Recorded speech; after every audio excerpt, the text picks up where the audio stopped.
Welcome back to the Fire Burns Within channel.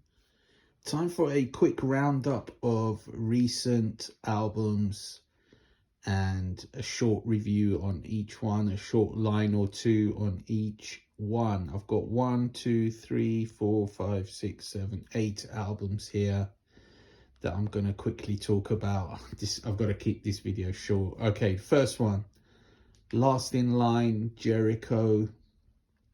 Last in Line is a project which is basically a continuation of Dio, let's say, in a small way, in a tiny way. Unfortunately, I didn't really like this album at all. The guitar work is fine. The vocalist Andrew Freeman is fine. The songs are just boring, mostly boring. I just couldn't really connect with it. It's just gets a 6.5 out of 10 from me. It's not bad, but it's just not exciting at all in my eyes anyway. Next one is a band called Deathrite, and the album is called Disharmony. Deathrite plays old school death metal, and you know, they're pretty good at it. They play it fast. It's not melodic, it's sort of just pretty fast, straight ahead, old school death metal. Big riffs, fast riffs, just pretty solid. 7.5 out of 10. Next one is a band called Command, and the album is called Death Age. Command with a K play old school death metal again, very much in the mold of Bolt Thrower. It's got the big heavy rumbling riffs.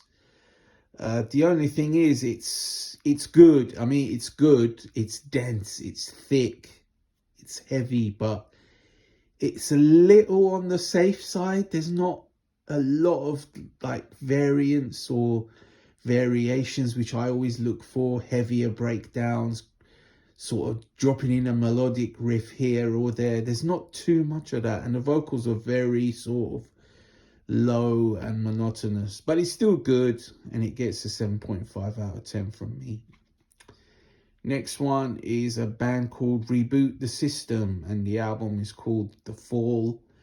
Reboot the System plays, I would say, melodic death metal, but with sort of quite a thrashy element as well. So melodic death thrash, if you like. Something close to The Haunted, if you know that Swedish band who haven't been releasing for quite a while now. But Reboot the System is solid. It's got some solid riffs. It's got some moments where it gets a little boring, and you know, I was drifting, but then along came a pretty energetic and good song. So overall, it's quite a good album. It gets a 7.5 out of 10 from me. Okay, next one is a new band to me, never heard of them. They're called Dead Nation. Following the Path of Death is the album title. Dead Nation plays old school death metal. They've got that HM2 Boss pedal sound going on, you know, those rumbly, fuzzy guitars. The riffs are really quite good on this one. I really like this one, Dead Nation. Rumbling riffs, just catchiness. It's good. Rock solid, 8 out of 10. Next one is a Swedish band playing Swedish melodic death metal. I've never heard of these guys. They're called Thermality, and the album is called Before I Get to Rest. I really enjoyed this album.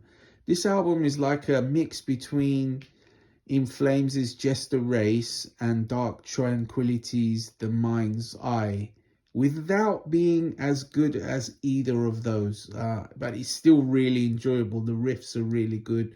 The vocalist, he sounds like a mix between Michael Stanner and Anders Frieden. I really enjoyed this one. If you enjoy classic Swedish melodic death metal, I would highly recommend you check out the Thermality album.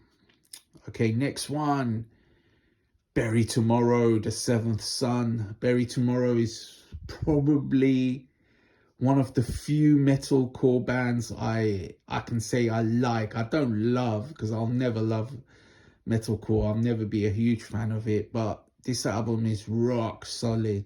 I mean, production is awesome, riffs are awesome.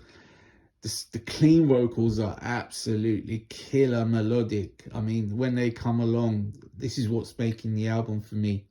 If metalcore had no clean vocals, then I wouldn't be such a fan, because it's just heaviness and breakdowns. But this album isn't, it's just catchy as hell. I mean, I just love the melodic content on this album. The Seventh Son, which happens to be their 7th album, as you would expect. Rock solid stuff. If you like metalcore, you're gonna love Bury Tomorrow. That one gets an 8 out of 10 from me. But the top album of this roundup is Ad Infinitum, Chapter 3, Downfall. I love this album. This album is awesome. It is so melodic. I mean, Melissa Bonney, she's slowly becoming one of my favorite singers in the female-fronted melodic metal scene. Her voice is awesome. I mean, she does some screams as well. Actually, quite a few screams on this album, which I'm not a huge fan of, I must admit, but I can bear them. I can get by. But the melodic content on this album is just killer, absolutely killer. The choruses, her voice, the riffs, absolutely awesome. There's some gent riffs creeping in when they're doing the heavy stuff, when she's doing her screamy vocals, which I've never been a huge gent fan. I don't gravitate to that type of riff. It's just not really me, but it's something they do fleetingly, so it's not really a lot. It doesn't really detract from the album much. Maybe a little bit, but not that much. The album is just awesome. I love it. It's as good as their previous ones, because they seem to have honed their songwriting to a much higher level this time. So great stuff. Ad Infinitum, Chapter 3, Downfall gets an 8.5 out of 10 from me. Okay, that's the end of this roundup. Thanks for listening.